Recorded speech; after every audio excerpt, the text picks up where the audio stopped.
Hey there everyone, and welcome to some more RPG horror story cringe with DnD Doge.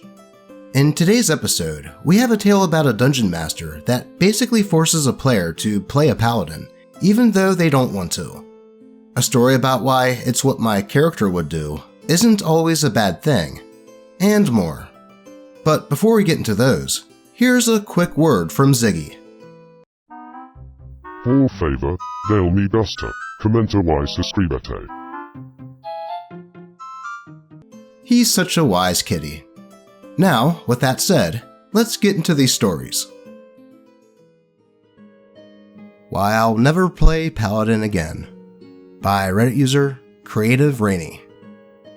I've always been interested in tabletop RPGs since my middle sister tried to run a campaign for my older sister and I. Since then, I was invited to 3 single sessions, but never really got to play. So when a former coworker asked if I wanted to join a campaign he was running, I was all for it. I finally would get to play D&D properly, and I was stoked. I wish I'd known why he invited me at the time. He strongly recommended I play a paladin for ambiguous reasons. I gave it some thought, but chose to play a cleric instead. I was going into a group of longtime players completely green to the game. At very least, I could try and be a helpful new player. I played a half-orc with a heart of gold.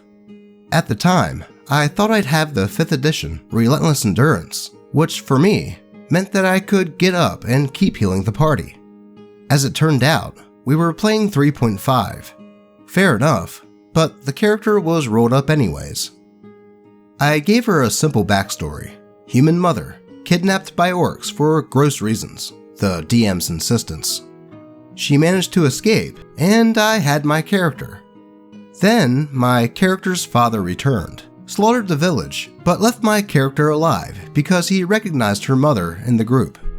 Given my character was the only half-orc in the village, he was pretty sure who the father was. Thus, she was part of the horde now. To keep it short, I met with the group I'd be playing with, then later introduced my husband to them. Hubby was playing a monk who was kicked out of the monastery after he let his impulses get the better of him. He was to redeem himself by traveling the land and making a comprehensive map for the reclusive monks on pilgrimage. We played through a mild orc invasion where I rescued what I thought was an NPC from the camp. Because I was half orc, they just let me walk right out, apparently. It later turned out that I rescued the player's DMPC, who happened to be wearing plot armor. Hence, why I was able to just walk out casually. I just figured that the plot had to move, and the reason I was given made sense at the time. We get through the first area, which basically consisted of meeting in a tavern, then just deciding to go to a thieves guild. There was one player in the group who I will call that rogue. He was kind of that guy, but only after a short time.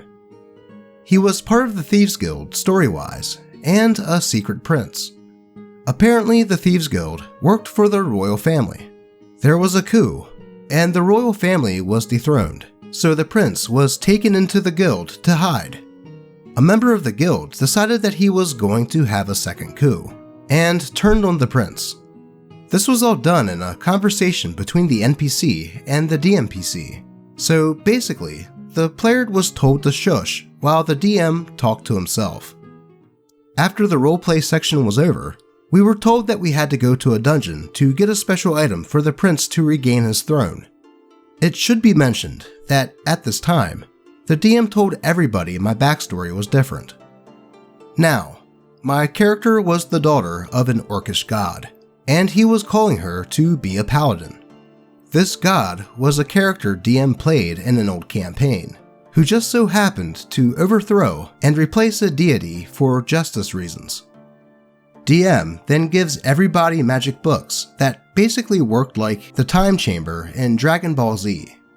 You go in, hone your skill for what felt like 3 years in there, and then come out.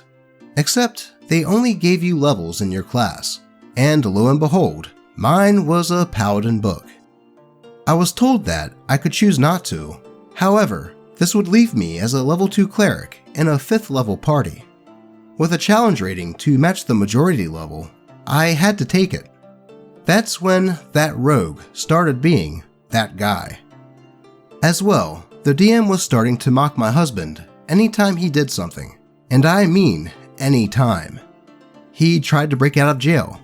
Well, that was just stupid. They were going to let us out because they know the prince is among us. Scout ahead while stealthing, thus making a map for the rest of the party. Why would a cartographer try to make a map? He later decided to play a wizard, and suddenly, every encounter was magic resistant. And why would you use environmental spells to affect the battle? Out of game, the DM was constantly hitting on myself and the other woman at the table. The other gal didn't mind, but I did, greatly. This probably explained why he was acting that way towards my husband. He really targeted me a lot for this.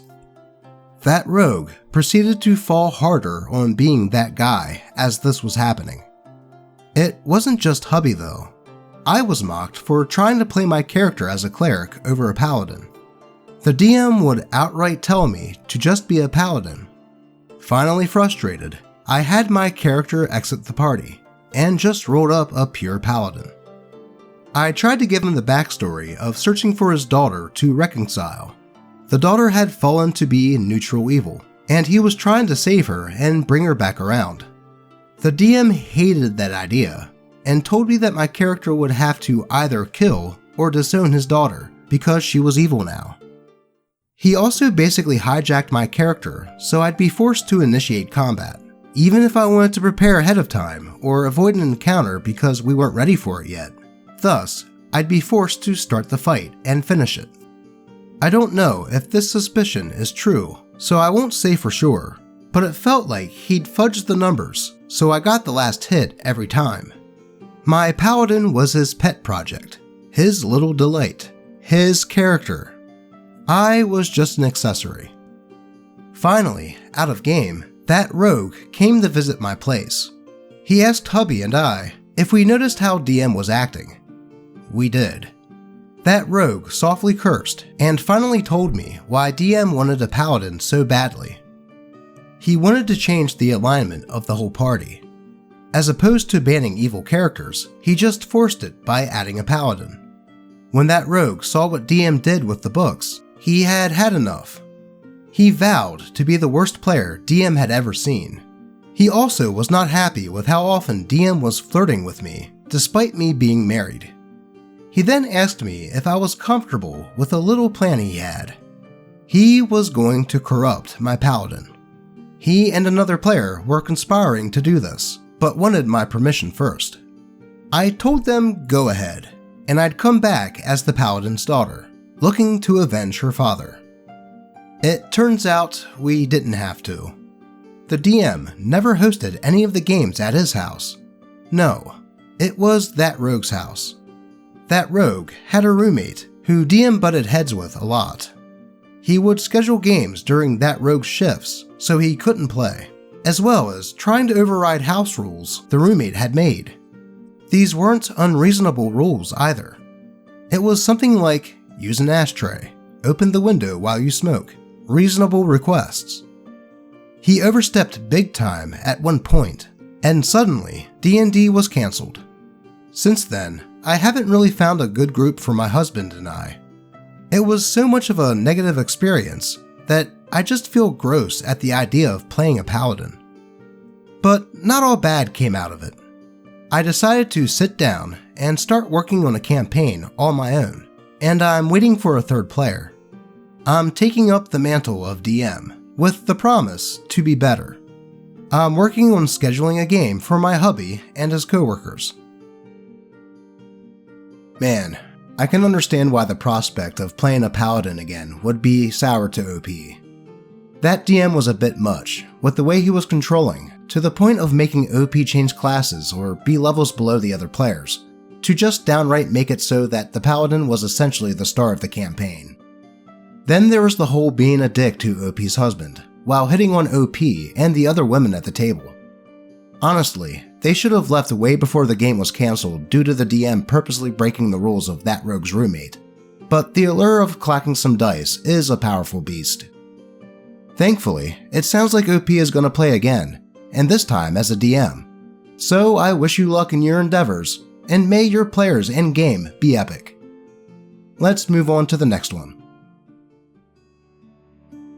Player tries to stop the rest of the party from playing. By Reddit user Meatball335. This campaign had 4 players in it. All of their characters were unique and fun, and I could go into detail about who they were, but trust me, it wouldn't make a difference. I'll still set the scene real quick though. The party are below the sands of Kalimshan. They're tracking an ancient relic known as the Eye of the Dunes, long since lost somewhere in the desert. No one knows exactly what powers are contained within this artifact, but throughout history, when its existence had been brought up and adventurers have set out to find it, most agreed that it was powerful enough to change your life forever. Our problem player is clearly enticed by this fact, but so is everyone else really. She has people back home who she believes she can only save through the power of the Eye, and is more than ready to risk her life for it. They've all tracked the relic to the buried ruins of a necromancer, and have already fought their way through the crumbling passageways, and battled with the remaining defenses. After solving a complicated puzzle in the necromancer's sprawling library, they are all exhausted, but the air so deep down is mixed with foul fumes and heavy metals. Respite is hundreds of miles away now, so they push on. The latest trick, played by the previous inhabitant, is an enslaved spirit who possesses various statues in a grand temple hall. But the party is determined and coordinated, and of course, without many options, they fight the spirit, hoping to set it free by breaking the vessels that it inhabits. And they succeed. And it even leads them to the secret path forward in its final moments. Now, here comes the horror part. Through the secret path lies the rest of the dungeon, and a large dump of lore is right through the door. Talks outside of the game have made it clear that there is at least one more whole session and a boss battle past this point. But when the problem player passes the door, she sits down and begins casting a spell, without telling her friends, who are all still investigating the temple hall. The spell was Leomunds Tiny Hut. Now, here comes my blunder. As the player stands in front of the rest of the party, apologizing but insisting that she needs to get the eye alone, she refuses to hear the party tell her that they can share its power, or my plea, insisting that she could never finish this on her own. In the chaos, I misread the spell and didn't notice that it should disappear when she exits, so it's an impassable force field in my eyes. Of course, I pull her aside and I let her know the futility of the attempt, but she vaguely argues her character's desperate motivation. I bring up the real issue at hand and ask if she expects the other players to just leave, abandon the campaign, and head out. To this, she doesn't say much, and it's at this point she's left the main group call, and the other players are pretty gobsmacked. The relationships had been great so far, the campaign was nearly over, and everyone was having a great time. They honestly don't know how to feel, being more confused than upset, as no animosity had time to build up before this. The problem player apologizes and then leaves. She seemed legitimately remorseful, which stopped me from posting this for a good while. I can't say that any of her apology explained to me how she could do something like that, but I didn't press it. I told her that she was welcomed back for a reset, but that wasn't happening. Unfortunately, the event kind of ruined the campaign for the rest of us, and a continuation never came about. Luckily, I had the chance to DM the campaign 2 other times with other parties, and things went wonderfully. Yeah, that certainly is pretty confusing, though I can understand the character's motivations and the player staying in character. But even with the misreading of the spell aside, OP could have come up with a way that the other characters could catch up to that character. Hell, have it so that she runs into an impassable door that requires multiple switches to be pulled at once, or something. That could have made for a pretty strong roleplay moment between characters. Or, as I imagined that character was ritual casting Tiny Hut, as she would probably want all of her spell slots available, OP could have had the other players roll a perception check with a low DC so that they could notice what she was doing. Though I can also understand OP pulling the player aside and asking her not to do that above table. But for that player to just up and leave after this may have been a bit of an overreaction. It is a shame that ended the campaign though. I know if I was a player in that game, that would have confused me, but I know I probably would still like to see the game out till the end. Let's move on. It's What My Character Would Do Got Me Kicked from the Group by Reddit user Tactical Pixie 1864. Before you judge, please read my story. When I used It's What My Character Would Do, I wasn't using it to be the typical that guy. There was a reason for it. In Session 0, we're told by the DM that he would tolerate no It's What My Character Would Do shenanigans, and glared at one of the other players, which kinda made it sound like he's been the problem player, pulling that excuse just to justify his being a murder-hoboing twat waffle. Fast forward to our third session last night. I'm playing a neutral good fighter with the folk hero background. In the combat, I was pretty much a non-combatant, since everyone else was on game, and bashing the attacking dragon pretty well. But the dice were cold when it came to me. I rolled so bad on initiative that I was last every round. By now, it's 2 turns into combat, and I've missed twice, and the one hit I got, I rolled a 1 for damage. In the 3 previous rounds, they had the dragon on the ropes. The DM was describing that it's gone from the offensive to the defensive and looks as if it's trying to disengage and try to get away.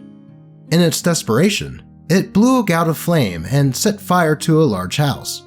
From inside the house, the DM let us know that there were screams of children coming from inside. So, since RNGesus rendered me useless thanks to the cold dice, I decided to holler, "You got this! I'm saving the innocents!" and ran off to get people out of the burning building. I ran in through the burning door, with my brash dragonborn resistance helping me to not go toasty, and I got the family out through the newly created hole in the wall. It's amazing what a 17 strength and 10-pound lump hammer can do when the wielder is properly motivated. Though, here's where things go wrong. So, while that was going on, the rest of the party killed the dragon. No one was close to death. No one dropped and had to be revived. It was pretty straightforward combat. The party was battered, bruised, and in need of a good night's sleep, but was otherwise still in good fighting trim. Then, the other players ripped into me for leaving the fight. I argued that they had the fight well in hand and didn't need me, but the players called me a coward, so I countered that the DM went out of his way to point out the screams of the innocent inside the building. But then the DM countered by saying that it was there for flavor and ambiance and wasn't supposed to be part of the encounter. I replied with, "But you described what was going on as I got there. You could have said that you hear the screams and see a family fleeing their burning home, and left it at that." But with that, the DM said, "Well, I had to do something since you fled the combat and ran there." And here it comes. I said, "I was just whiffing the fight up to that point." He described a scene of potential horror. People were in mortal danger. Women and children were in the burning building. I hear screams. I'm a good aligned character, so it's what my character would do when faced with that sort of scenario. The DM then raises his voice in anger and roars, "I said in Session 0, no, it's what my character would do bullcrap. I warned everyone. Pack your crap and leave." I didn't know what to say or do at that point, apart from gathering my stuff and packing it in my bag while trying to hold back my tears. Was I really that much of an a-hole for doing what my character would do? I don't think that OP was in the wrong at all here. It was the other players that just had a narrow view of the "it's what my character would do" trope, and were the ones in the wrong.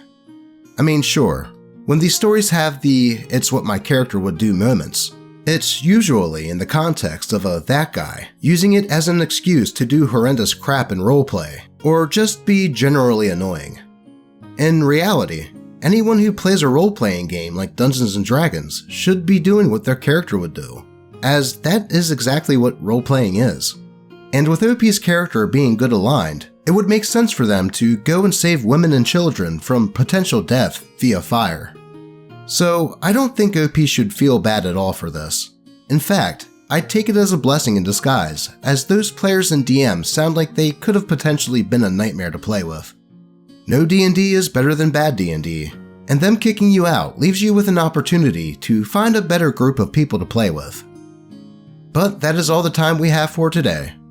As always, I appreciate all of you, and may your games remain horror story free. Until next time.